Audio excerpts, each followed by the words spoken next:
Le Front national pour la défense de la Constitution lâche du lest. Suite à la médiation de chefs religieux, ses leaders s'engagent à interrompre les manifestations pendant une semaine. À l'Union des forces démocratiques de Guinée, l'initiative de chefs religieux est une nouvelle chance pour la paix en Guinée.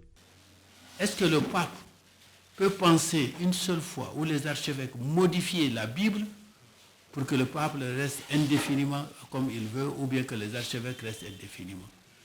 Est-ce que les responsables religieux musulmans pensent une seule fois modifier le Coran pour s'éterniser à leur poste? Nous acceptons la trêve d'une semaine, la semaine prochaine, le temps de donner la chance aux religieux de voir s'ils peuvent mettre en place, avoir un accord de l'autre côté pour que le processus électoral soit suspendu jusqu'à ce qu'on puisse discuter, si vous voulez, des conditions d'organisation d'une élection libre, transparente et crédible et inclusive. À l'Union des forces républicaines, le ton est un peu plus amer. Après avoir pris acte de la médiation des leaders religieux, certains ténors du parti affichent prudence et fermeté à l'égard du régime. Quand les chefs de ces religions donnent un ton, il est de son devoir de respecter.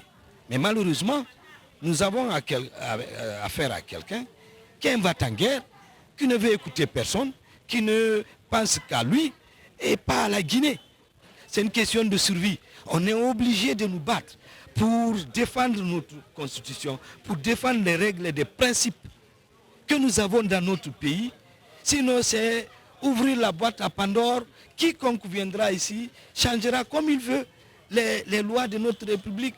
Et nous ne voulons pas ça. Alpha doit se soumettre aux lois de la République. Il ne doit pas être le rebelle de cette loi-là.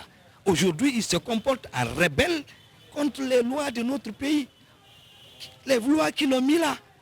Malgré l'implication de chefs religieux, la mouvance présidentielle avance chaque jour vers les élections sans les principaux partis de l'opposition. Leur PG Arc-en-Ciel a lancé officiellement sa campagne le jeudi 30 janvier 2020 au Palais du Peuple. Une campagne pour les législatives qui connaît une morosité et des perturbations, entre autres conséquences de la crise politique qui secoue la Guinée.